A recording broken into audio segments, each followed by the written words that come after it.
All right. Welcome to our session about environmental services.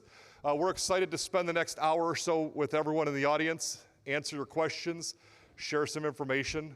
By no means is an hour enough time to cover this extremely in depth.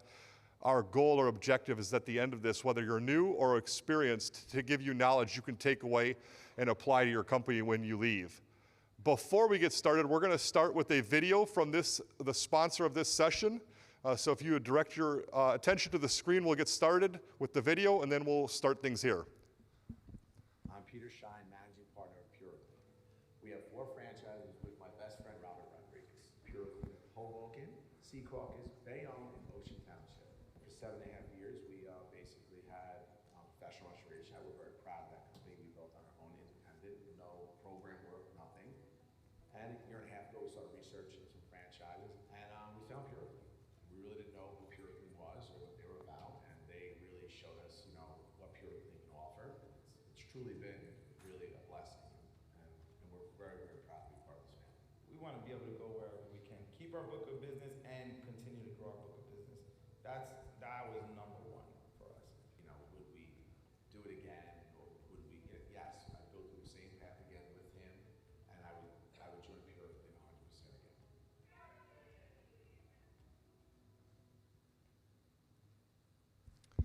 All right, so we'd like to thank our sponsor of the session, PureClean. And if anyone does not believe that the RIA is a collaborative industry, I'm Josh Miller. I'm the president of Rainbow Restoration. So it's always good when PureClean sponsors the session that you're moderating. But Mark and his crew are great individuals. So thank you for coming here. As you can see, the title of our session is Managing Opportunities, Pitfalls, Training and Mental Health in a Changing Industry, all around environmental services and environmental sciences. So we have a couple of experts on our panel here that we're going to get their opinion and have them talk today. So I'm going to give them a chance to introduce themselves and their background and what they do. And so we'll start with Mr. Vogel. Hey, how you guys doing? I'm Scott Vogel. I'm a DR PhD candidate at Rutgers University, focusing on occupational health and safety in the restoration field. I'm the COO of Merger Clean, a small family business, second generation. We actually have a full level A bioterrorism unit, as well as respond to biological emergencies throughout the tri-state area, New Jersey, New York, and Pennsylvania.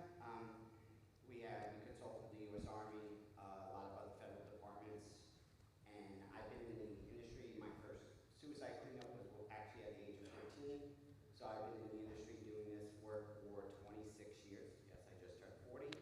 I'm also an instructor through the IRCRC for the S540, and I'm also the ERS instructor through the RA. Thank you, Scott. The next individual, I'm going to embarrass him for a second. I met Norris 13 years ago. In October of 2012, he taught my certified restorer class. And so for all of you that were in attendance yesterday, because Norris is one of the most humble individuals, could we have another round of applause for our Marty King Award winner? So Norris, congratulations again. No one more deserving, but why don't you kind of introduce yourself, your background, and what you're doing now? You know what they say about paybacks. All right, is this where? Yeah, it's working. Yep. I'm Norris Gearhart. I currently am the Executive Vice President for Regulatory Business Practice for First On-Site North America. Under that moniker, we roll in healthcare, environmental cleaning as far as spills, biohazard cleanup, indoor air quality, HVAC, and GLP, GMP, and BSL facilities. There's a bunch of acronyms. How many people know what all of those are? Yes, no? How many people don't know? Let's go there. Okay, thank you. Thank you. This is going to be a great opportunity to have an interactive conversation. We've got a bunch of canned slides, but if you've got something pressing, raise your hand, because we want you to take away the things that you came here to look for. I was also involved in bringing a DARPA technology to market called SteriMist. Some of you may or may not know that. I guess I should probably give you those acronyms, right? BSL is a biosafety lab. There's 4 levels, 4 being the highest, and that is the moon suits, foot-thick walls, stuff gets out, people or plants and things die. And as they step down, lesser risk. Most healthcare facilities or hospitals, if they have a compounding pharmaceutical area, that will have at least a BSL-2 facility. So it's very common to run into at least a biosafety level 2. GLP and GMP stand for good lab practice and good manufacturing practice. And they're overseen by the EPA and the FDA, depending upon where they may be. And it is, imagine ISO standards for labs. It's the easiest way to describe that. It's essentially the standards that they have to consistently do their processes by. The DARPA technology, Ceramist, was a really eye-opener for me and opened the door to a much broader understanding of the topics we're talking about. Going through that process, using GLP, good lab practices, and protocols to challenge the technology against different pathogens. Really enlightening journey on that path, both exciting and a little disturbing sometimes the way our regulations work and the way our labels work. And by the way, you know, who gets to write the labels and the SDS sheets? The manufacturers. And that verbiage is a negotiation on that. So keep that in mind. They're all geared to sell you the product, not necessarily give you the information you need completely and easily. So as a result of the TOMI Ceramist, I had an opportunity to work in BSL 3 and 4 facilities around the world. I responded to MERS coronavirus in Riyadh, Saudi Arabia, and we were tasked with and won a $750,000 USAID, World Health, and White House grant for the Ebola outbreak to develop, test, and deploy a decontamination system for the health workers who were working in the Ebola treatment centers. Because the way they were deconning them, they'd walk out and stand in the sun, and they'd get sprayed down with bleach in a garden sprayer that was getting mixed up every day, different concentrations, that kind of thing, until they got it off. There was so much bleach used that there was actually an environmental problem where all those treatment centers were, and it was eating up the concrete, everything else. And most of the healthcare workers in Liberia, wasn't Liberia, whatever country it was. Guys, I'm tired. Most of the folks who contracted Ebola contracted it through the doffing process of the PPE. Now, we saw a video this morning or yesterday on some awards and some great work that our companies have done out there. But how many of you picked up the fact that the PPE was incorrect in those videos? Yeah. That's not something we want to take pictures of and send out, is it? We got to be careful about those.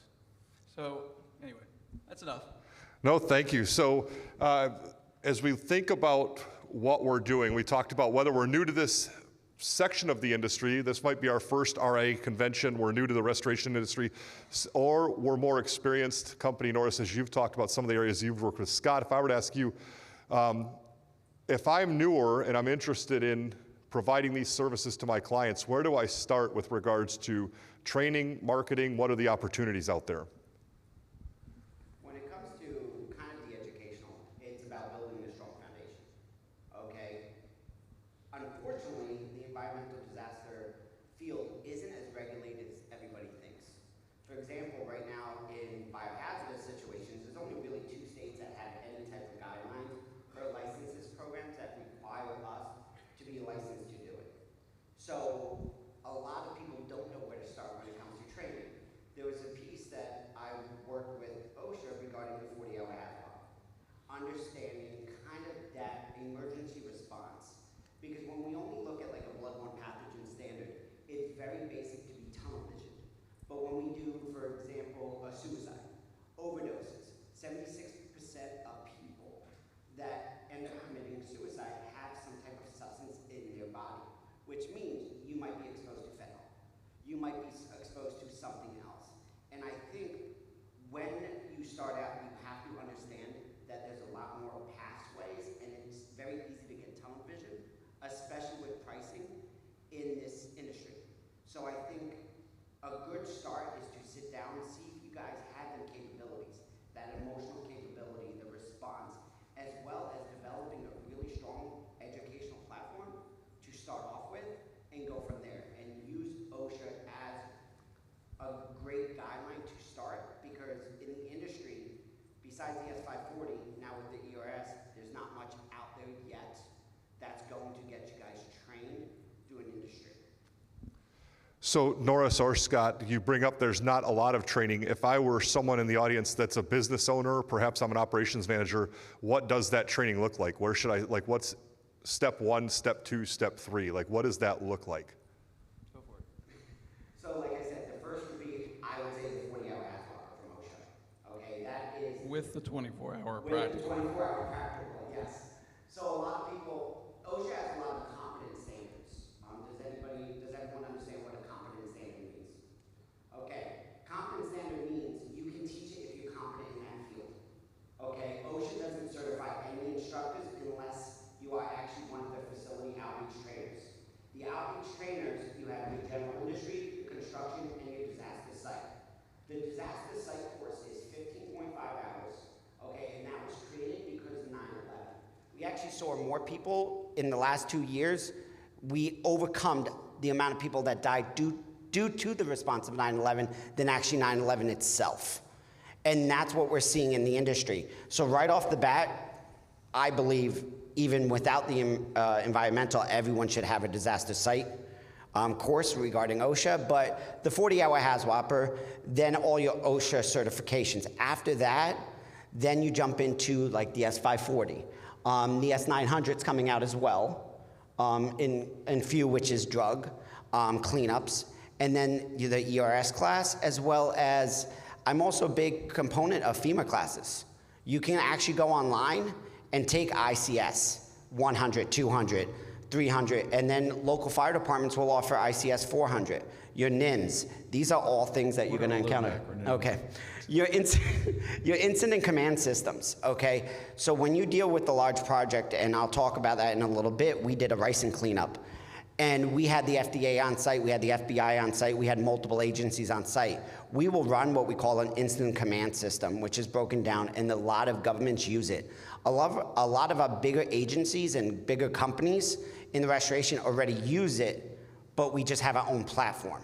So educating on us, our technicians, regarding incident command systems is great, and it's free also. FEMA does it for free. They have an online school that allows all your technicians to go through the class for free, and it's an hour, 2 or 3 hours, which is a great, great starting point because at least they understand the kind of the constructs and how an operation system will work if an emergency does come up. Go ahead, Norris. What were you going to ask? Well, so I'm gonna let you go and then we'll keep it going. So as a follow-up to that, how many of you guys think that this is a special piece of your business that you may or may not get into and you're just kind of here curious? Believe it or not, you're walking into all these jobs every day with no idea what the risk is. And every single job that you walk onto to inspect or an emergency response, you are potentially walking into any one of a number of these hazards.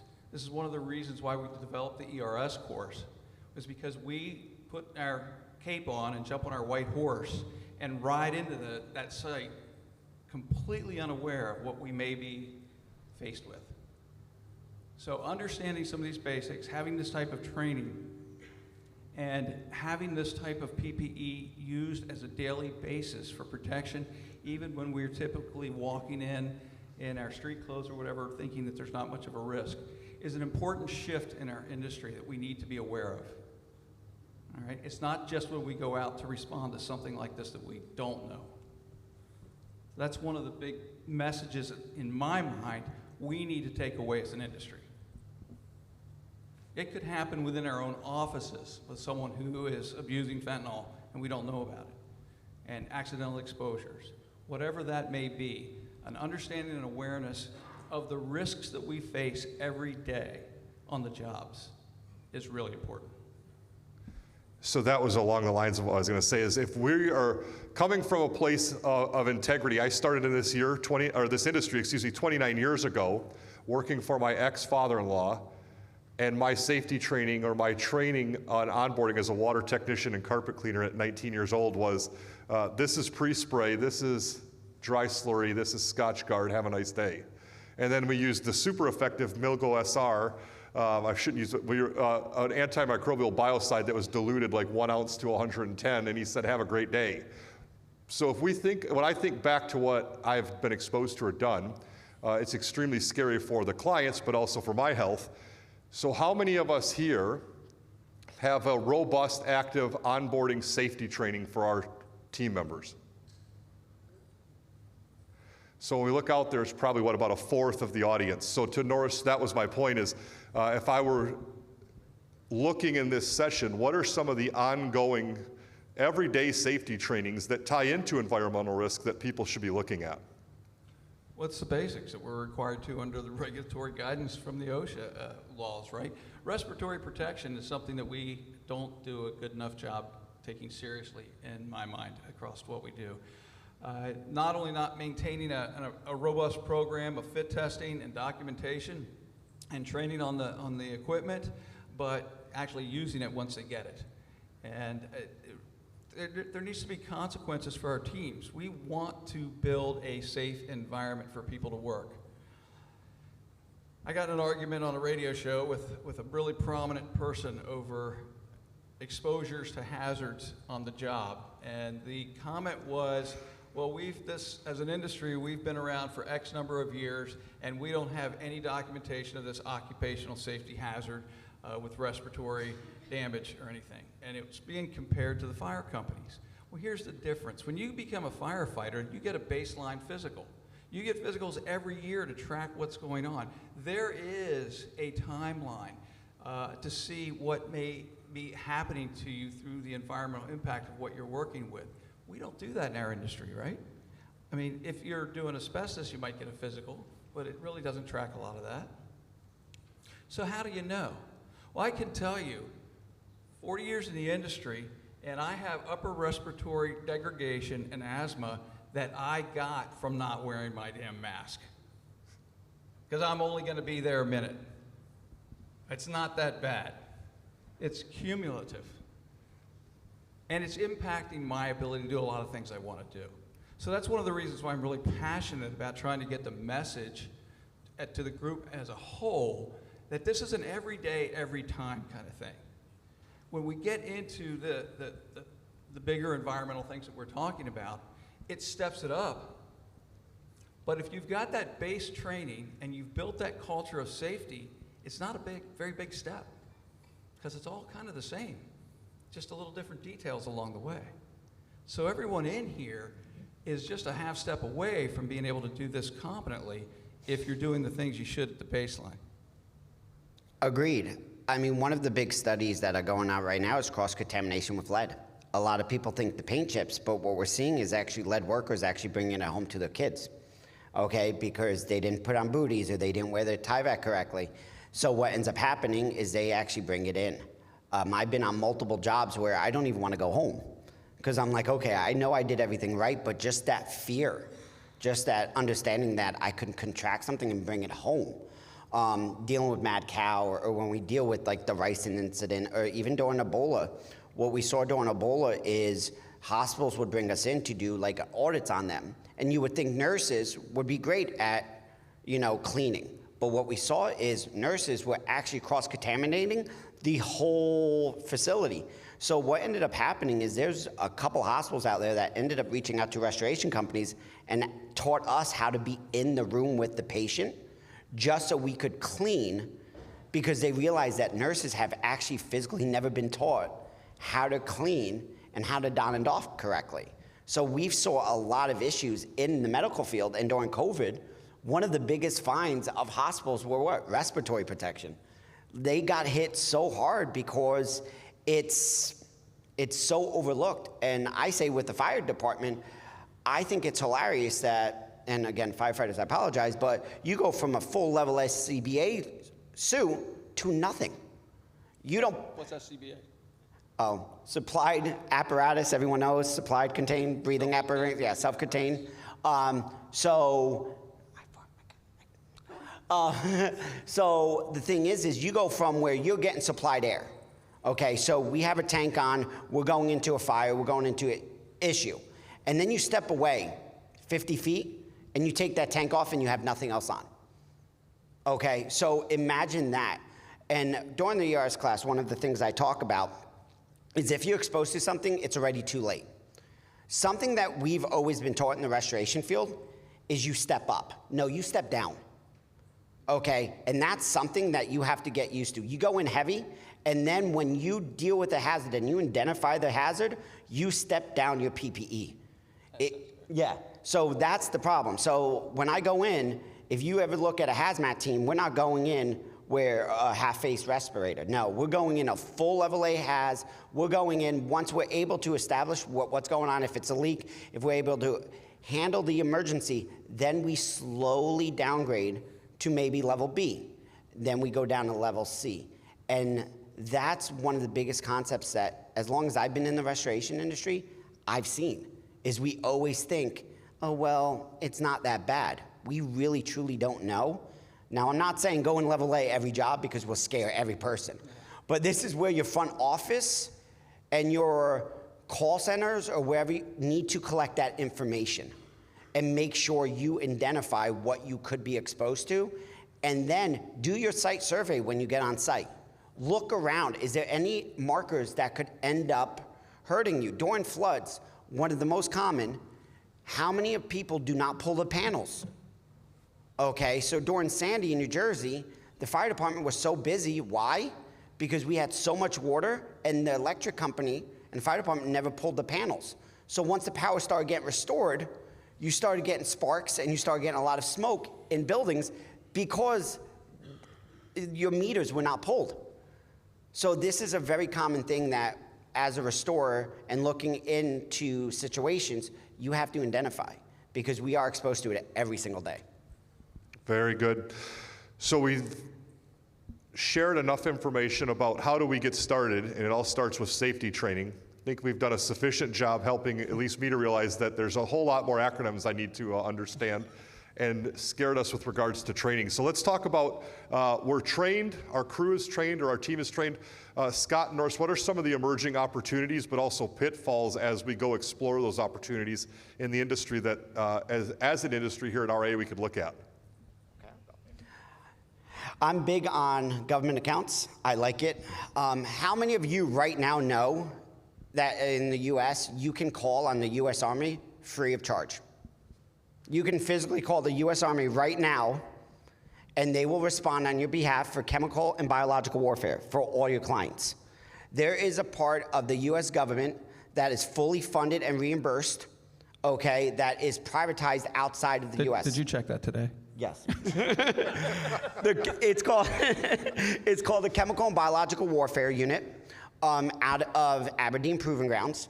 They are actually the only place in the U.S. that is signed by the treaty, international treaty, that can test every physical, chemical, and biological agent in this world. They can physically test there. So they actually can, at any time, give you 500 technicians. They can drop mobile labs in your lap whenever you need. Okay, yes, your client's gonna have to pay for that, but you have that accessibility, but yet nobody probably in this room understood that you did have that capability. And that's great when you are going to look at contracts. And then when you get into other government contracts, your certifications help and education. So I oversee New York City Housing and Philadelphia Housing, two of the biggest housing contracts. I do all of their blood cleanup. Trust me, we're busy. The reason how I got that was by educating them the need. Understanding that this is something that janitors or somebody with little experience can clean up. Right now there is, like I said, there's a bill in California, a law in California and Georgia. Right now there's one in New Jersey, hopefully will be passed. ISSA, which is a huge component of janitorial, is backing that bill saying our staff of janitors are not capable of handling this. There was a lawsuit where a school janitor was actually forced to clean up after a student's suicide in the school. She sued because of PTSD. There's a lot of capabilities where as owners or as when we go into these government accounts that they just think it's okay to clean it up. This is where you guys can educate them, promote the FRP. Say, look, we're not the only person in town. Promote the education, say, put it out, request for proposal. I want 6, 7 companies to market against me or bid against me, but put it out because this is such a public health issue that it needs to be addressed. Education is a big piece of the emerging opportunities. And we heard this in the keynote talking about the value of that sales process, would you pay for it? And that just resonates across everything that we do. When you're out there marketing to a client, upfront's an explanation, backend's an excuse. And I'll give you an example of a multifamily property where there was a drug overdose, fentanyl. The roommate was out of town. Property manager went up I'm trying to remember the story right. I'm not making it up, honest. When the scene was turned over, after the police had cleared everything, it was determined that it was a fentanyl overdose. They locked it down. The property manager contacted the next of kin and said, hey, you got to get this cleaned out. Next of kin, no idea knowing what to do, right? Hired a mom and pop janitorial type company to go up and clean us up. Well, the guy went up to do a survey and didn't come back down. The other person with him went up a little while to see what was going on, also didn't come back down. So now we've got 3 fatalities. At this point, the roommate came home and it's like, hey, I want to get my stuff out of there. They go to the property manager, he's like, well, yeah, go ahead, right? And they went down as well, or he went down as well. So this is a case where it's an extreme case, an extreme example, but making sure that those people that we're talking to in advance, you're out there marketing to someone, understand that if something like this occurs, it's not a normal apartment turnover, right? There's a much bigger risk. And to educate them on the types of regulatory compliance that you've been talking about, and the types of training and equipment and PPE, the fact that there may be specialized licensing for the waste that is generated, and transported and disposed of, that estimate that the mom and pop janitorial or apartment turnover cleanup crew put together for $1,500 might be $25,000. And it's not us trying to gouge them, it's us trying to protect our people, protect their people, and anyone else who might be in there, and do the right thing. Thank you for that. So, Norris, you and Scott both touched on something that just popped in my head I want to look at. So I want to get back to AI. But before that, one of the interesting things as we prepared for this, when we were getting ready for conference, that I don't think we take into account enough is mental health of our workers. So what would you guys recommend with regards to, before we even ask somebody to do this work, because I've done nowhere near the level of work they have, but after 7 or 8 suicide cleanups working for my ex-father-in-law, I finally had to tell him, hey, I don't want to do this anymore because of understanding what you're cleaning up. So how do we make sure that we're not sending people into something that they're not prepared to deal with? And then those that are saying, hey, I'm willing to do this to help out those that have lost somebody or to help out the community, how do we support them? What does that look like with regards to mental health in our industry? Okay, so I told you my first suicide was when I was 14. I have 2 kids at home. There's times that even me, being a seasoned professional, will go into a job, and my wife will know I'm a big Lego guy, okay? And basically, about a year and a half ago, I had an issue with a father that took his wife and 2 kids, and then the following week, I had a situation where the uncle, it was all over the news, the uncle came and chopped up his niece. I got the call. I said, okay, normally with kids, I don't like to get involved, but I'll get involved because my guys, I can see it's taking a toll on them. So I go in, and the daughter that got murdered was my daughter's age. So all of a sudden I look, and I realized, and if I get to you, okay. I look, and it's the same homework I just did with my daughter the following day on her computer. And see, yeah. So the emotional component of that is it will never, ever be enough. You'll never be able to completely just desensitize yourself, but we have things in place, debriefing.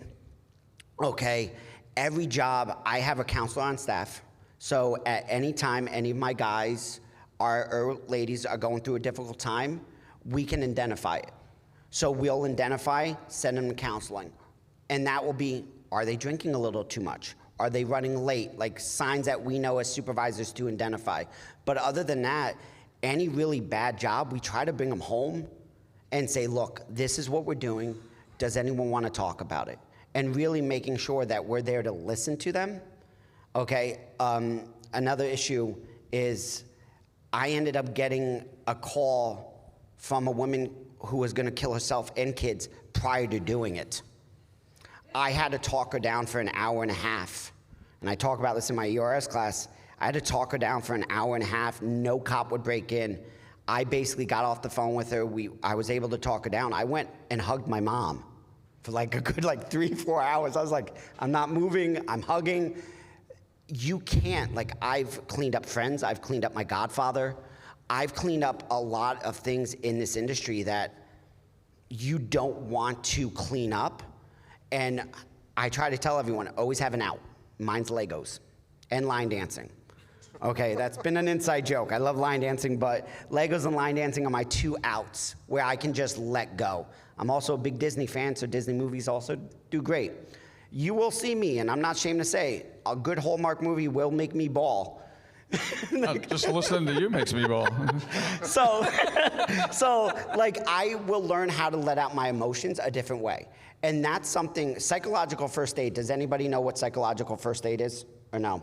Okay, okay. We have a component of that, of how to deal with yourself as well as how to decompartmentalize yourself going into a job. So looking at a job, you gotta look at the job not as a job, but you're helping another individual, okay? And if you're able to do that, you kind of separate yourself from the job and understand that you're here for that other individual. And if you're able to do that, that helps a lot. But to explain that, so for example, all my supervisors deal with my homeowners and the victims. Any one of my techs do not. They just socialize or they just do the cleanup. And that's mainly because we don't want them to know the backstory. Because when you know the backstory and tell your employees, don't research the backstory, because that's the worst thing they can do is understand every component that happened, and then they dive deeper and deeper and deeper and deeper, and then that's when they lose it. But really make sure you debrief, talk to your people and understand what they're going through, and also have an open door. It's also really important to speak to them up front. Don't just, I know he doesn't, but make sure that you have those very plain and graphic conversations in advance.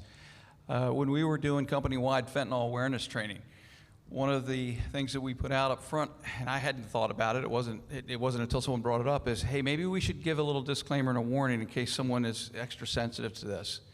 And the first time I did that, I had a person drop off the training, and they reached out to me later, and they had just in a very short period prior to that, lost 6 friends to accidental overdose in fentanyl, and they were still dealing with it. And they were extremely grateful that we had given them a heads up for that. So you don't know what other past experiences they had. We've had 20 years of combat. We've got a lot of combat veterans who have seen a lot of crap, and they might be doing fine. You never know what those triggers are for PTSD. Something like walking into something like that where they're going, hey, I've seen it all, could be a trigger.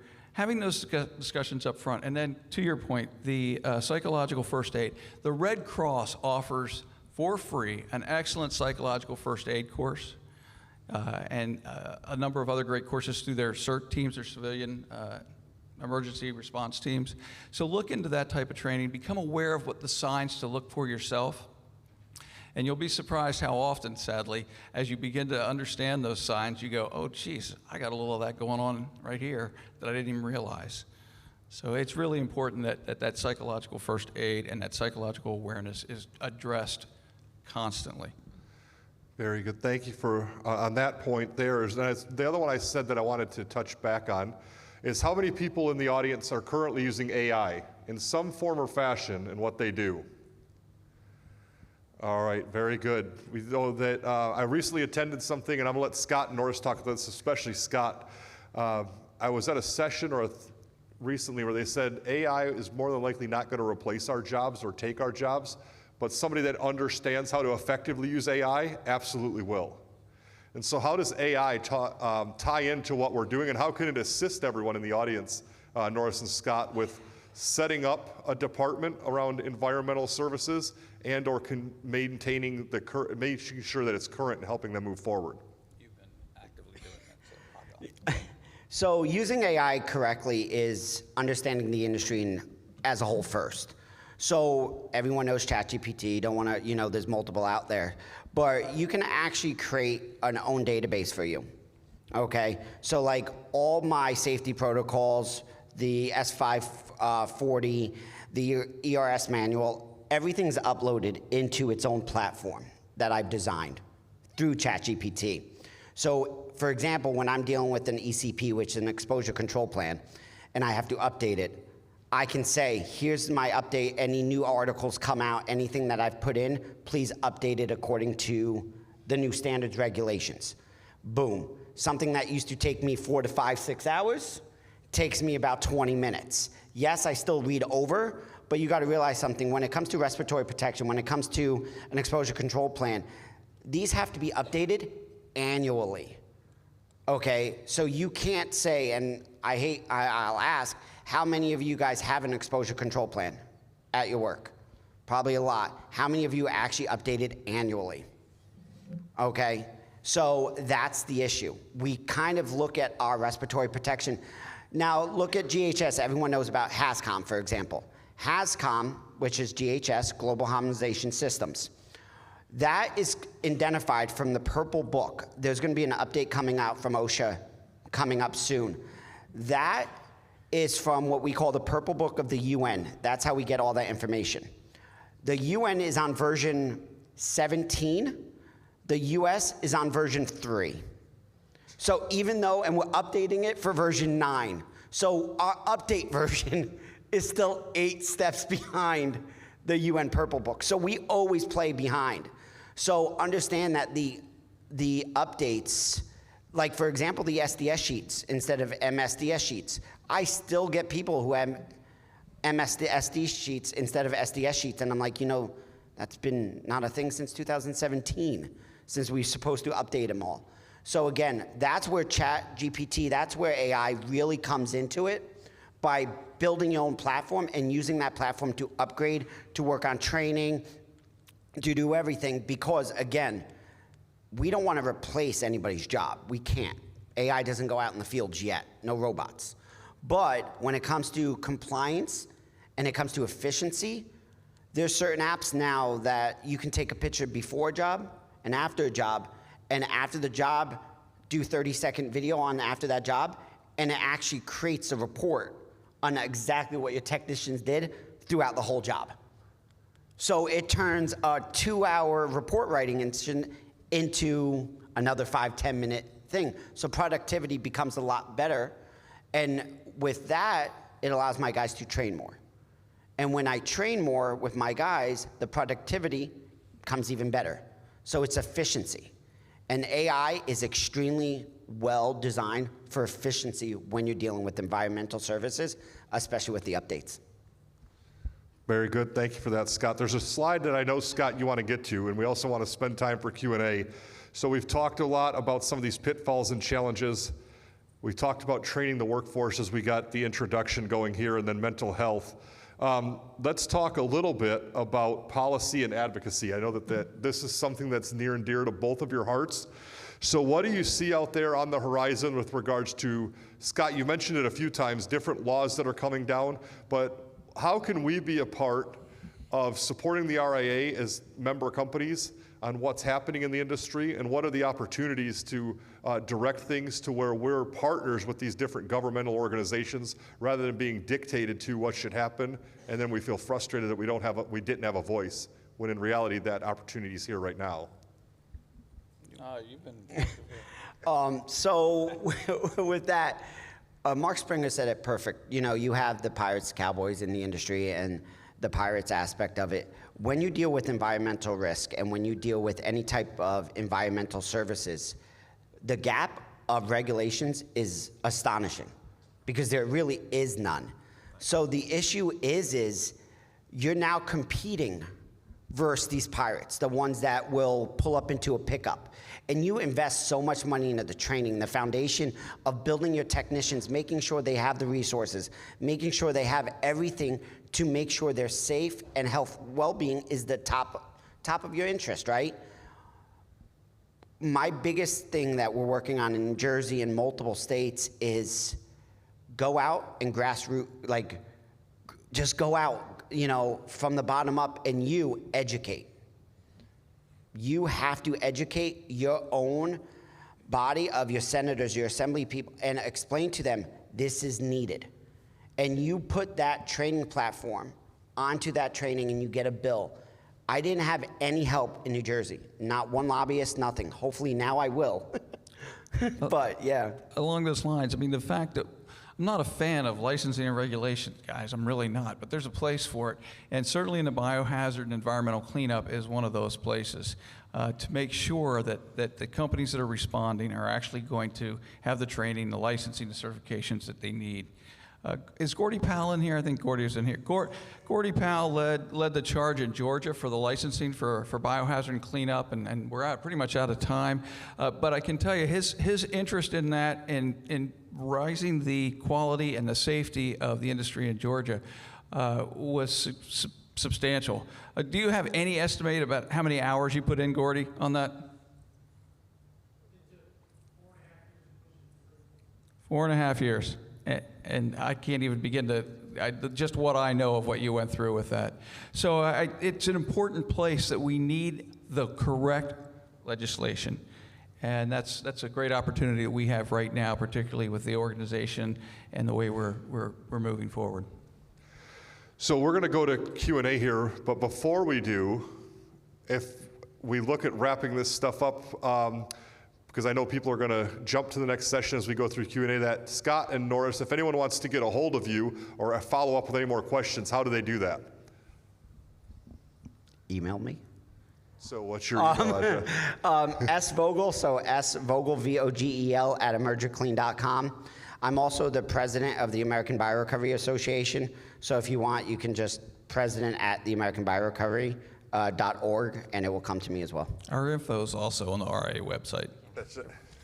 Easier question. Not all of us are board members or Marty King winners, Norris, but very good. So what, we're going to open it now for you guys, ladies and gentlemen. What questions do you have for Norris or Scott? Yes. I just have a simple one. Scott, you said there was 2 states that regulated it currently. What are those states? California and Georgia. They're the only ones that actually physically have, but they have other states that are not coming out with, not licenses, but registrations that we're seeing. But Georgia and California are the only 2 that actually have something that's related. However, let me just add to that. That's just the licensing for doing the work. There are other licenses that come into play with the waste that you're generating, transport, storage, and disposal that will keep up keep your bank account real low if you're not paying attention. And that's one of the biggest things like we're encountering real quick on that is what is medical waste? What's the definition of medical waste? Okay, so a lot of people have that loophole. So in a lot of states, medical waste is defined as anything that comes from a hospital or a laboratory. Nothing that says about a residential home. So technically, are we transporting medical waste or are we not? That's where, like in California, they have the Crime and Trauma Act. That actually states that any type of waste that comes out of a residence would be considered medical waste. Florida as well. Yeah. So that's that clear definition is one of the biggest gaps in our industry right now. So was there an event that happened that drove that legislation in both of those states, or is it just kind of like a sign of the times? It just needs to happen? I don't have an answer. California is California. That's been around since like '97. Georgia there was an issue with, I know, social media, where they had a company start wearing and posting on social media, wearing the dead people's clothes and hats and items, and that got carried away, and that's how that got passed. Right now in the new update of the S540, we actually wrote a paragraph because of the use of social media and actually identifying, because HIPAA unfortunately ends when you die. There's no restriction when somebody dies in filming that. So what we're seeing is to gain likes, people are videoing their cleanups and trying to gain attention. And unfortunately, with the S540 in the committee, we saw that. And actually, in the new standard, it states that you cannot use any pictures for commercial gain. And that was designed to actually help the industry grow more professionally. In addition to being unethical and just wrong, it re-victimizes the folks who are left behind. And if you think about it that way, it's pretty easy not to do it. Yeah, the ones that I've done, the hardest part was dealing with the family when they came. Always. You know, checking on progress and stuff is always the worst part. Any other questions that you guys have for Scott or Norris?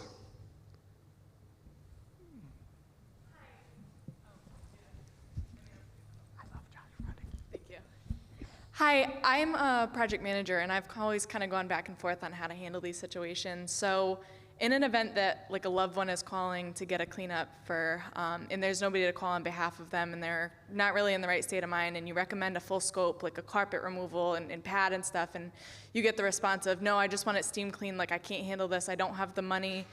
I was just wondering what your recommendation would be to handle that. I've always been more on the side of, you know, I've seen people use liability waivers and do a modified scope and stuff like that. I'm not necessarily comfortable with that, especially for the safety and the fact that it's going to resurface and they're going to have to deal with it again. But I just wanted to see what your recommendation would be to do in that situation. I'm going to hand this to Scott, but one of the things that you can really help with is they're not in that state of mind. They may not have even investigated what the coverage is yet. And there could very well be plenty of coverage. So that's a great way to help them while you're sort of figuring out that risk analysis and what you can and can't do and the education process for them. If you don't mind me asking, what state? Rhode Island. Okay, so for example, does anyone know what the VCC is in this room? Probably not. Okay, victims of crime compensation. So if there's actually a violent crime that happens, every state has a victims of crime compensation board. For example, New Jersey, any crime scene cleanup that happens in New Jersey, the state will pay $4,500 to the cleanup for the company if they don't have insurance. If insurance is not. Now, it does not help the rebuild, but the cleanup. Okay? Now, when there's exclusions on policies, most of the time there's not. You can also reach out to churches. Okay, churches normally have a lot of services, especially when it comes to pay. So one of the biggest things that I've seen when we reach out and they tell us that, you reach out to a church, you reach out to VCC if it's a crime. Okay, and then double check the insurance. Make sure that they communicated it right. Something that I do in-house is we make sure that they don't talk to the insurance because they're so emotionally, they might say something and not say it correctly, which might end up hurting their policy coverage. So we make sure that we help them and guide them through that process. Because, for example, gunshot suicide, oh, you have the explosion cause. Most people will just say, oh my God, there was a gun. Well, due to the explosion cause, it would be covered. It's not about the death, it's about that. Hoarding cleanup as well, it's a mental illness. You can get it covered, it's easier. Not every time, not everybody can get it covered, but yeah, that's what I would say is reach out, open up your network and get that funded. Art.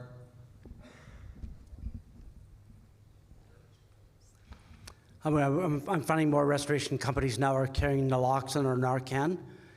Do you recommend that because they are running into situations? Have you heard about anything coming out on that or recommendations on that?